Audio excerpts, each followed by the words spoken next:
Hello dear student. आज अपन organic chemistry यानी कि एक तरीके से बायो इनऑर्गेनिक केमिस्ट्री का चैप्टर करते हैं। बायोमोलिक्यूल्स यानी कि जैव अणु, है ना। तो जैव अणु क्या होते हैं? जैसे कि ये एक जटिल कार्बनिक यौगिक यानी कि ऑर्गेनिक कंपाउंड होते हैं, कॉम्प्लेक्स। और ये जीवों में वृद्धि, विकास और पोषण के लिए जिम्मेदार होते हैं ये जैव अणु, है ना। यानी कि अपने शरीर को वृद्धि, विकास और अपन को न्यूट्रिशन वगैरह देने के लिए जिम्मेदार होते हैं। जैसे कि अगर आपने सुना है तो कार्बोहाइड्रेट जैव अणु होता है, प्रोटीन जैव अणु, विटामिन, हार्मोन, न्यूक्लिक एसिड, ये सारे बायोमोलिक्यूल्स होते हैं जो अपने शरीर में जो है ग्रोथ, डेवलपमेंट एंड न्यूट्रिशन के लिए यानी कि जिम्मेदार होते हैं। इनमें आपको कार्बोहाइड्रेट, जैसे कि नाम से स्पष्ट है, कार्बोहाइड्रेट है और प्रोटीन है, विटामिन है। तो इन चीज़ों को अपन इनमें पढ़ेंगे, लेकिन अपन ज़्यादातर इसमें कोशिश यही करेंगे जो इसमें रिएक्शन आ रही है उस रिएक्शन का पार्ट ही करेंगे। तो इसको थोड़ा शॉर्ट रूप में ख़त्म करेंगे और बाकी मैं लास्ट में थोड़ा ये बता दूंगा इस चैप्टर में कौन कौन से इंपॉर्टेंट है। बाकी इसको बायो वाले थोड़ा और अच्छे से कर सकते हैं और मैथ वाले उससे भी अच्छे कर सकते हैं। क्यों? क्योंकि ये उनका एक तरीके से नया चैप्टर है, तो वो कभी गलतियाँ नहीं करेंगे, है ना। तो इस तरीके से अपन ये देखते हैं कि जैव अणु में रिएक्शन कौन कौन सी है, सिर्फ अपन रिएक्शन वाला पार्ट करेंगे, है ना। चलो देखो, इसका जैव अणु में सबसे पहले कार्बोहाइड्रेट ही पढ़ेंगे अपन इनमें।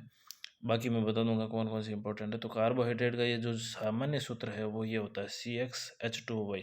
इसमें देखो H तो 2 है और O कितने हैं? 1। तो ये 2:1 होता है H का फॉर्मूला। जिसमें भी इस फॉर्मूले में 2:1 का कोई हो तो वो कार्बोहाइड्रेट होता है, यानी कि कार्बोहाइड्रेट का ये सामान्य सूत्र है। इसका अगर मूलानुपाती सूत्र की अगर बात करें तो ये मूलानुपाती सूत्र इसका ये होता है CH2O, है ना। तो ये जो 2:1 का रेशियो जो है वो फॉलो करने वाले सारे लगभग कार्बोहाइड्रेट होता है। एक ऐसा कार्बोहाइड्रेट जो ये रेशियो होता नहीं है लेकिन फॉलो करता है, देखो C6H12O5। इसमें देखो H और O का अनुपात जो है वो 2:1 नहीं है, लेकिन ये कार्बोहाइड्रेट होता है, इसका नाम है रेमनोस, है ना।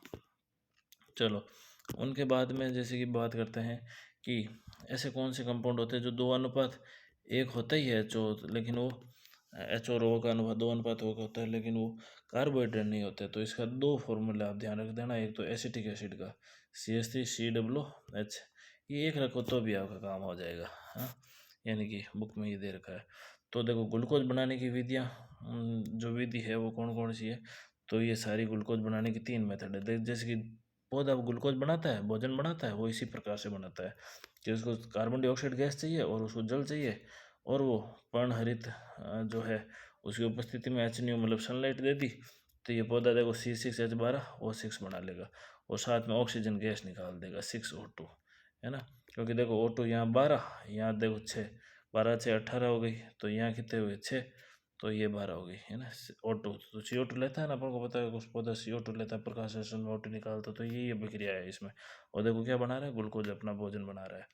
अब जैसे कि माल्टोज है, माल्टोज का फॉर्मूला C12H22, C12 है ये, C12H22O11, और उसके साथ में अगर जल ले ले तो देखो ये भी 2 ग्लूकोज में बदल जाएगा, alpha D glucose, alpha D glucose, 2 प्रकार के ग्लूकोज, है ना। कार्बन देखो 12 है तो इधर भी 12 है, H22 है, और ये 2 24, तो इधर भी 12 12 24 है। वो इधर 11 और एक ये 12 हाइड्रोजन वाली, तो ये देखो 6 6 12। तो ये माल्टोज जो है माल्टेज एंजाइम के तहत तो 2 ग्लूकोज में बदलेगा। अगर आपको पता है तो ये अच्छे से कर रखा है अपन ना, नहीं कर रहा तो कर तो रहे हैं ना अच्छे से, है ना। चलो देखो, सुक्रोज, और सुक्रोज में भी C12H22O11 होता है, और ये देखो C6H12O6 और C6H12O6, यानी कि एक ग्लूकोज में एक फ्रुक्टोज में, दोनों का मॉलिक्यूलर फार्मूला सेम होता है, ठीक है, लेकिन इनकी स्ट्रक्चर अलग अलग होती है, ठीक है। ग्लूकोज तो अल्फा डी वाला और फ्रुक्टोज बीटा डी वाला, यानी कि ये तो प्लस में और ये माइनस में ये माइनस बोराणु घुमा देता है, ठीक है, 92 तक। इसलिए ये सुक्रोज का ओवरऑल कॉन्फ़िगरेशन जो है वो पॉजिटिव से नेगेटिव हो जाता है। इसलिए सुक्रोज को जो है वो अपन कहते हैं अपवर्त शर्करा। ये भी याद रखना कि सुक्रोज जो है अनपचयी शर्करा भी है, अपवर्त के साथ में अनपचयी, है ना। बाकी ये माल्टोज है, ग्लूकोज है, ये अपचयी शर्करा है, याद रखना। तो अपचयी अनपचयी वगैरह देखो इसी के साथ अपन देख लिया, है ना। जैसे स्टार्च का फॉर्मूला ये होता है C6H10O5 का होल्ड N, है ना। तो ये जो H2 से रिएक्शन करेंगे तो आपके बहुत सारे ग्लूकोज, जितने आप स्टार्च ले रहे हो उतने ही आपको जल की मात्रा लेके और ग्लूकोज बना देगा। तो ये ग्लूकोज बनाने की मेथड थी इस तरीके से, ठीक है। बाकी मेन ग्लूकोज की रासायनिक अभिक्रिया हैं वो अपन यहाँ देखते हैं, बड़ी इंपॉर्टेंट है, क्वेश्चन हर बार आता है। चलो देखते हैं, इसीलिए अपन इसको सेट कर लेते हैं। पहले हो गया। अब देखो बीच में अपन ने क्या बनाई, ग्लूकोज की स्ट्रक्चर, है ना। तो ग्लूकोज की स्ट्रक्चर अपन देखो तो कार्बन कितना है, ये टोटल 6 कार्बन है, और 6 कार्बन के साथ में ये जो सरना है वो देखो, ये जो गोला बना रखा है यहाँ से देखा जाता है डी, यानी कि राइट साइड में है तो इसलिए डी है। ऊपर देखो, अगर इनकी साइक्लिक स्ट्रक्चर में बनाऊँ तो साइक्लिक स्ट्रक्चर कुछ इस टाइप की बन जाएगी। इनमें के ऊपर वाला पहला कार्बन और ये नेक्स्ट पाँचों कार्बन, इन पहला और पाँचों कार्बन के बीच में जो है वो यहाँ जो है ओ, यानी कि ग्लाइकोसाइडिक बंध बनता है, वो आपका कुछ इस तरीके से बनेगा।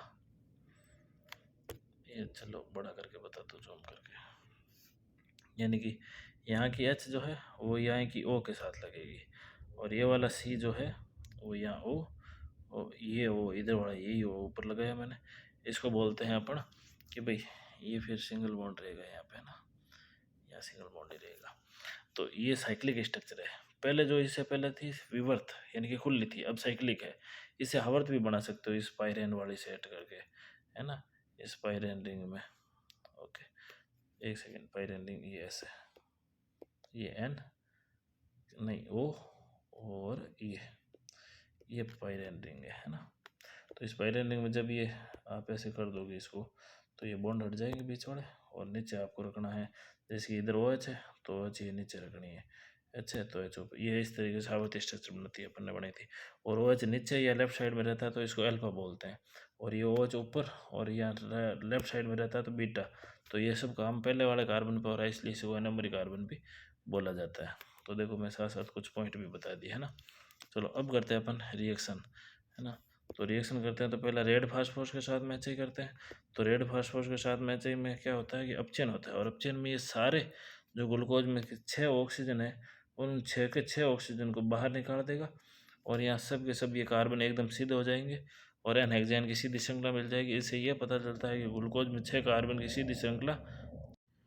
तो ये अपचयन की एक अभिक्रिया हुई। अब देखो ऑक्सीडेशन की ये 2 अभिक्रिया है ना।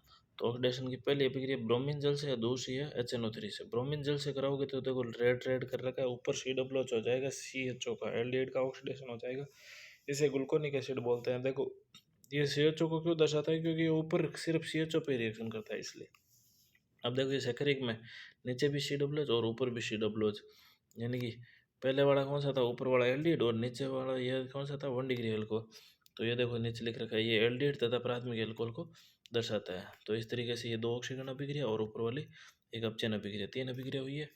और देखो चौथी अभिक्रिया में देखो हाइड्रोक्सिल एमीन, और हाइड्रोक्सिल एमीन का N के साथ में ये H2 लगा हुआ ना, ये H2 और ये वाली वो ग्लूकोज की ये जल बाहर निकल जाएगा, और ये जो NOH है, ये NOH यहाँ सीधी इस कार्बन पे लग जाएगी।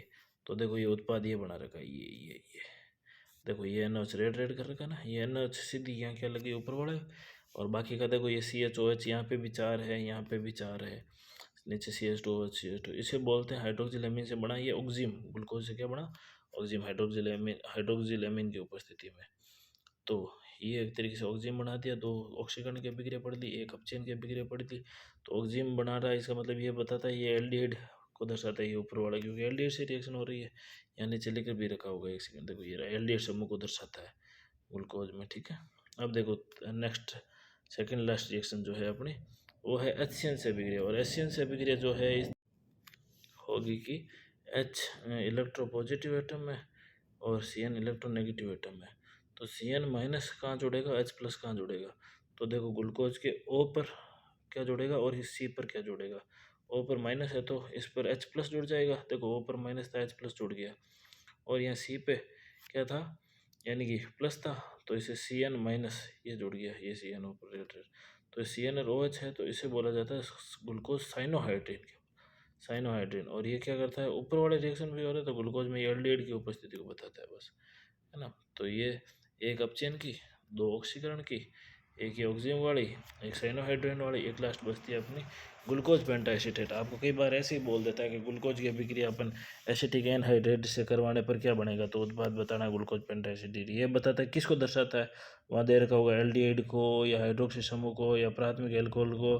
तो आपको क्या बताना है, 5 हाइड्रोक्सी समूह की उपस्थिति दर्शाता है, क्योंकि ये पाँचों OH है ना, ये वाला एक OH ये, दूसरा ये, तीसरा ये, चौथा ये, पाँचवा ये, इन पाँचों OH के साथ में ये रिएक्शन करके ये यहाँ पर CH3CO बना देगा।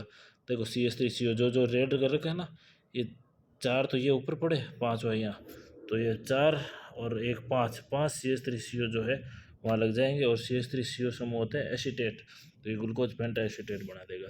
तो इस तरीके से देख लो, अपन ने एक, ये 2 3 और ये चौथी, पाँचवीं, छठी, ये ग्लूकोज की अपन ने सारी अभिक्रिया कर ली है। इनका आप स्क्रीनशॉट या फिर अपन वैसे ही इसकी PDF निकाल लेना और अच्छे से इनको पढ़ लेना। तो ये ग्लूकोज, और ग्लूकोज की मैंने, ग्लूकोज बनता कैसे है, यानी कि ग्लूकोज होता है कार्बोहाइड्रेट। वैसे कार्बोहाइड्रेट का वर्गीकरण भी देखा जाता है, मोनोसेक्राइड, डाइसेक्राइड, पॉलीसेक्राइड। तो मोनोसेक्राइड में ग्लूकोज वगैरह, राइबोस वगैरह आते हैं, और डाइसेक्राइड में एक ट्रिक याद रखो, मसाला, मसाला मतलब माल्टोज में, मतलब माल्टोज में, मतलब माल्टोज, ये माल्टोज, और से मतलब सुक्रोस, और लेक्टोस। तो ये तीनों के तीनों जो है वो डाइसेक्राइड होते हैं, है ना। तो इस तरीके से आप इनको ध्यान रखोगे। उनके बाद में बात करते हैं कि भाई वर्गीकरण तो हो ही गया, अपचयी अनपचयी में, अनपचयी में एक सुक्रोज जरूर ध्यान रख लेना तुम, है ना। चक्रीय संरचना भी बताई, और हवा संरचना के बारे में भी थोड़ा अभी बताया था, ठीक है, ग्लूकोज फ्रुक्टोज की। और उनके बाद में ये पॉलीसेक्राइड जो होते हैं, पॉलीसेक्राइड में स्टार्च जो 2 संरचना, एक एमिलोज, एक एमिलो पेक्टिन, इन दोनों में अंतर ध्यान रखना है। एमिलोज जल में घुल जाती है, वो नहीं घुलती है।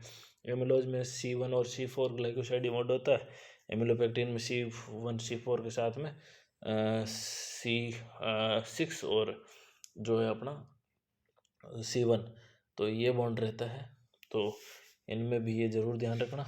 उसके बाद में ग्लाइकोजन को प्राणी स्टार्च बोलते हैं, इनका उपयोग वगैरह तात्कालिक एनर्जी वगैरह ये देते हैं, तो ये ज़रूर आप ध्यान रखना, है ना।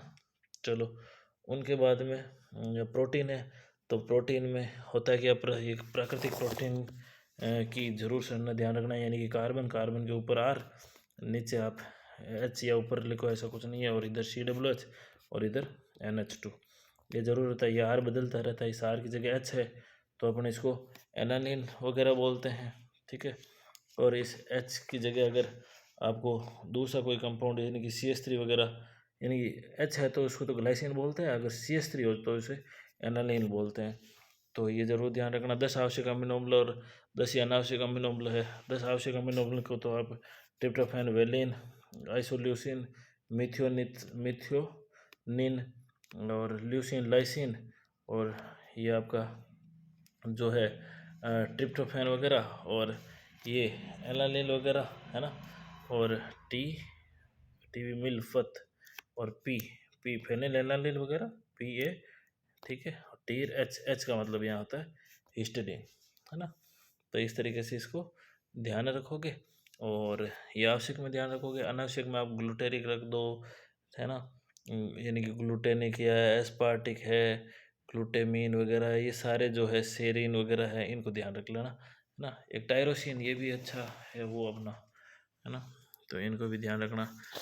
और बाद में ये एक थोड़ा सा ध्यान रख लेना, प्रोलिन क्या होता है। तो प्रोलिन की संरचना कुछ इस टाइप की होती है, NH, और ये यहाँ ऊपर COOH, इधर H, और ये जो संरचना है NH2 की, ये इस तरीके से संरचना रहती है। यहाँ जो CH2 ही रहता है, और ये देखो ये जो NH है, ये NH प्रोलिन का ये NH खाली H ही है, तो इसको अपन क्या बोलेंगे, सेकेंडरी अमीनो अम्ल, है ना। इसका नाम क्या होगा, प्रोलिन। ये भी एक अमीनो एसिड है, ठीक है। ये सेकेंडरी अम्ल यानी कि द्वितीय अमीनो अम्ल है। अब आपको पता है तो इसका ज्यूट्राइन वगैरह, एनिलीन, या फिर अपन कोई भी अमीनो अम्ल का, तो ज्यूट्राइन वगैरह का ये टॉपिक आप ध्यान रखना। ज्यूट्राइन क्या होता है, अमोनियम और CO-, है ना। प्रोटीन की वो चारों संरचना, प्राथमिक, द्वितीयक, तृतीयक, चतुर्थक। प्राथमिक तो सीधी रेखीय, है ना, ये इंसुलिन क्या होते हैं, डाइपेप्टाइड, पेप्टाइड बॉन्ड क्या होते हैं प्रोटीन बनाने में, ये ध्यान रखना। और रेशेदार और वो गोलीकार प्रोटीन, इनमें अंतर ध्यान रखना भी। रेशेदार में जो है अंतराणविक हाइड्रोजन बंद या सल्फाइड बंद होते हैं, है ना। उसमें अंत्य आणविक, गोलीकार में अंत्य आणविक होते हैं, वो जल में घुल जाती है गोलीकार, जो इंसुलिन, हेमोग्लोबिन, एल्बुमिन उदाहरण होता है उनका, है ना। और रेशेदार, रेशे जैसे कि वो केराटिन, बाल वाले, मायोसिन मांसपेशियों में कोलेजन वगैरह, वो ध्यान रखना आप, है ना। जब ये टूटते हैं ना, प्रोटीन विकृत होती है, तो इसकी प्राथमिक संरचना में कोई फर्क नहीं पड़ता है ना। तो ये आप प्रोटीन का जो अभी बोला था वो तो प्रोटीन का वर्गीकरण है। और संरचनाओं में आपको द्वितीय संरचना का वर्गीकरण बोले तो अल्फा हेलिक्स, बीटा चपटी शीट वाला, ये ध्यान रखना है आपको, ठीक है। उनके बाद में जो है प्रोटीन का विकृतीकरण, यानी कि अगर प्रोटीन के अपन ताप, दाब या पीएच में चेंज करें तो इसके प्रोटीन के रासायनिक गुणों या अम्लों, सारों से क्रिया करके, लवणों से क्रिया करके ये प्रोटीन का संरचना का विकृत होना प्रोटीन का विकृतीकरण होता है ना। इसको जैसे कि अंडे का उबालना, अंडे की सफेदी में परिवर्तन, दूध का स्कंदन, ये जो है ना। और एंजाइम, एंजाइम में चार चीज़ याद रख लो। ये डब्लू को उन्होंने दिया, एंजाइम जो है गोलिकाकार प्रोटीन होती है, और वो अभी माल्टोज को माल्टेज में बदला, सॉरी माल्टोज को माल्टेज की उपस्थिति में ग्लूकोज में बदला, है ना। एक ऑक्सीडो रिडक्टेज, जो ऑक्सीकरण अपचयन अभिक्रिया होती है, एंजाइम के पीछे एस लगता है। इसके मैकेनिज्म में वो ध्यान रखना कि सुक्रोज, जब सक्रियण ऊर्जा इसकी 6.22 होती है, और जब इसमें सुक्रेज एंजाइम डाल देते हैं तो सक्रियण ऊर्जा इसकी 6.22 किलो जूल पर मोल से घटकर 2.15, यानी कि कम सक्रियण ऊर्जा पे भी ये एक्टिवेट हो जाएगा, है ना। फिर वो विटामिन ध्यान रखना, विटामिन क्या होते हैं, जल में घुलने वाले बी सी, नहीं घुलने वाले, बाकी नहीं घुलने वाले ए डी के, है ना। विटामिन ए को क्या कहते हैं, इसके कमी से क्या रोग होता है, बी1 को थाइमीन, है ना, इसको बेरी बेरी वगैरह, बी2 को राइबोफ्लेविन, ये ध्यान रखना, इसको किलोसिस वगैरह, अपाचन वगैरह हो जाते हैं। बी6 को आप क्या बोलोगे, जैसे कि बी ए से वो जीरोप्थेल्मिया, ये याद रखोगे। बी1 को थाइमीन, बी2 को राइबोफ्लेविन, बी6 को पीरिडोक्सिन, ये याद रखोगे भाई, दे रखा है इसलिए पीरिडोक्सिन, इससे मरोड़ पड़ना होता है ना। बी12 तो ये साइनोकोबालमिन, है ना, इसमें कोबाल्ट होता है। प्राणासी रक्तअल्पता, परसिनियस पर्णासी, पर्णासी रक्तअल्पता, या फिर आरबीसी में हीमोग्लोबिन की कमी भी इसी का कारण होती है। सी का तो आपको याद है, स्कर्वी वगैरह, खट्टे फल वगैरह खाते हैं। डी का सूर्य का प्रकाश लेते हैं, बच्चों में तो रिकर्स और बड़ों में ऑस्टियोमलेशिया वगैरह, है ना। ई में आरबीसी का भूरापन, याद रखोगे। के में रक्त का थक्का जमने में देरी, है ना, ये। और न्यूक्लिक एसिड में डीएनए, आरएनए, डीएनए में एटीजीसी, एटीजीसी, है ना, एडेनिन, ग्वानिन, थाइमिन, साइटोसिन। और आरएनए में इस टी की जगह होता है यूरेसिल वगैरह, है ना। इसमें राइबोस, बीटा डी राइबोस संरचना होती है। और राइबोस संरचना से अगर अपन राइबोस से ये चीज़ें जोड़ दें, एक राइबोस, बीटा डी, इसके साथ में वो फास्फेट समूह, और फास्फेट समूह के साथ में एक और सार्क, ये तीनों जोड़ दे तो न्यूक्लियोटाइड बोलते हैं, टी टाइड, तीन याद रखना। और दो ही जोड़े, ये अपन फास्फेट समूह नहीं जोड़े, राइबोज और सार्क जोड़े तो न्यूक्लियोसाइड याद रखना, दो में साइड, है ना। डीएनए की संरचना वगैरह याद रख लेना। डीएनए के बाद में वो जो आरएनए है, डीएनए का तो ऐसे वाटसन क्रिक का मॉडल था ना, और आरएनए में वो 3 एमआरएनए, जो आरआरएनए, टीआरएनए, है ना। न्यूक्लिक एसिड क्या होते हैं, या डीएनए अंगुली छापन, जो अपराधियों की पहचान करने में काम होता है, ये शल्य चिकित्सा द्वारा डीएनए अंगुली छापन को चेंज नहीं कर सकते हैं। डॉक्टर हरगोविंद खुराना को वो नोबेल पुरस्कार भी दे रखा था। ये शॉर्ट रूप में इसलिए पढ़ा रहा हूँ, कम से कम ये चीज़ें तुम्हें पक्का ही याद रहे, है ना। हार्मोन को ग्रंथि हार्मोन कहते हैं, ग्रंथि रस वगैरह, रासायनिक दूत वगैरह, है ना। स्टेरॉयड हार्मोन, वर्दी हार्मोन, एपिनेफ्रिन, नॉरनेफ्रिन वगैरह, ये चीज़ें आप जरूर ध्यान रखोगे। ग्लूकोकार्टिकोइड क्या होता है, मिनरलोकार्टिकोइड क्या होता है। ग्लूकोकार्टिकोइड में जो है उपापचय नियंत्रण होते हैं, ये जो जलन करने वाली अभिक्रिया उनको भी ये ग्लूकोकार्टिकोइड कम करता है। तनाव के प्रति प्रतिक्रिया भी ये शामिल होते हैं, ग्लूकोकार्टिकोइड वगैरह, है ना। और मिनरलोकार्टिकोइड में एक चीज़ याद रख लेना, ये गुर्दे से उत्सर्जित जो जल है या लवण के स्तर है, उनको ये कंट्रोल करने का काम करते हैं, है ना। अगर अपने शरीर में जैसे कि बोल दे कि बायोडीन की कमी हो गई, तो इससे वो गलगंट या थायरोक्सिन हार्मोन जो है वो क्या है, कम रिलीज होता है, तो हाइपोथायरॉयडिज्म अधिक हो जाता है, तो अति उठता यानी कि हाइपर थायरॉयडिज्म हो जाता है। इसको अब कंट्रोल करना है, या फिर ऐसी स्थिति में जो आपका नमक है वो आयोडाइज साल्ट होना चाहिए, NaI, सोडियम आयोडाइड आपको खाना चाहिए, है ना। तो ये चीज़ें आप ध्यान रखोगे। तो इसके साथ में अपन इसको शॉर्ट वीडियो को ख़त्म करते हैं। शॉर्ट का क्या, चलो तो अभी 20 मिनट का हो गया। बाकी तो ये 5-6 रिएक्शन 5 मिनट में हो जाती है ना। चलो इसको आप अच्छे से जीवाणु को देखोगे, समझोगे। कोई दिक्कत आए तो आप टेक्स्ट यानी कि ये कमेंट वगैरह कर देना, है ना। और भी कोई वीडियो आपको किस तरीके से चाहिए तो ऐसा कोई कमेंट वगैरह करके, हाथों हाथ वीडियो चाहिए तो आप इस पे चैनल को है वो टिक करके रखो, ताकि तुम्हें हाथों हाथ मिल जाए जब भी अपलोड करें, है ना। बाकी मिलते हैं। Okay, thanks.